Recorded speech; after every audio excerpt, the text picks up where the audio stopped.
আসসালামু আলাইকুম। মাত্র কিছুক্ষণ আগে আপনার এই দুর্ঘটনাটা ঘটে গেল। অলরেডি 12 জন আহত, আর অনেকে আহত হওয়ার সম্ভাবনা আছে।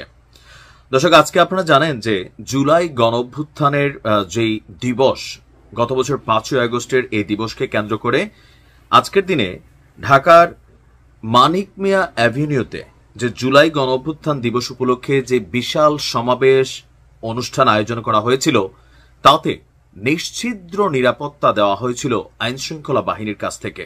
আমরা কিছুক্ষণ আগেও দেখেছি সেনাবাহিনী, র্যাব, পুলিশ, গোয়েন্দা সংস্থা প্রত্যেকেই এই জায়গাকে আপনার বেশ কয়েকবার তল্লাশি করেছেন, চেক করেছেন যেন কোনো ধরনের নিরাপত্তা ঝুঁকি না থাকে, কিন্তু সেখানেই ঘটে বসেছে বিস্ফোরণ।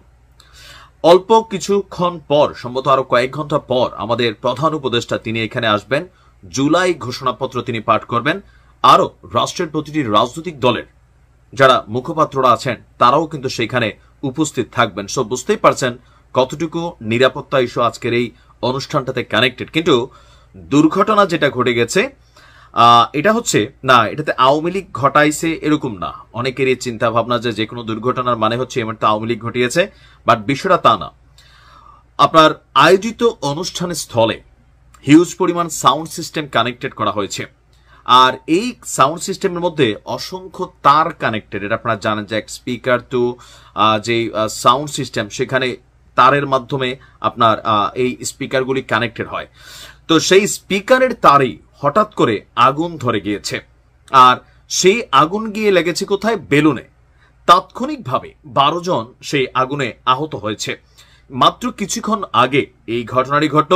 এই সময় অনুষ্ঠান সঞ্চালক মাইক্রোফোনে সবাইকে শান্ত থাকার আহ্বান জানান এবং সাউন্ড সিস্টেমের যে স্পিকার বক্স আছে সেই স্পিকার বক্স থেকে দূরে সরে যাওয়ারও অনুরোধ করেন।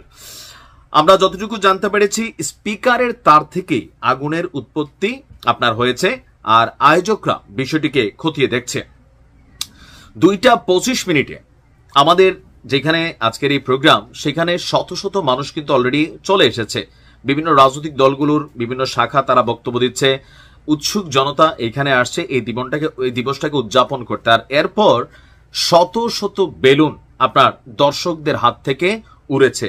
তো এই বেলুনগুলো এইখানে সেখানে গিয়ে পড়ছে। এর মাঝখানে স্পিকারের তার থেকে যে আগুনটা লাগছে, সেই আগুনগুলো আবার গিয়া বেলুনের মধ্যে কানেক্ট হয়েছে। আর আমরা জানি যে বেলুনগুলো উড্ডয়ন করা হয়, এতে সম্ভবত হাইড্রোজেন জাতীয় কোনো কিছু থাকে যেটা বেলুনটাকে উড়াতে সহযোগিতা করে, বাট আগুন ধরতে কিন্তু খুব দ্রুতই ধরে যায়। তো যাই হোক, অল্পতে আমার মনে হয় যে একটা বড় দুর্ঘটনার হাত থেকে রক্ষা পাওয়া গেছে।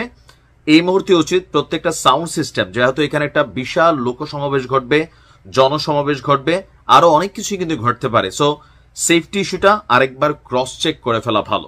সম্ভবত স্পিকারের তারে ওভারলোড হয়ে গেছে, আর যান্ত্রিক ত্রুটি, দুর্ঘটনা ঘটতেই পারে, কিন্তু সতর্ক থাকা জরুরি। ভালো থাকুন।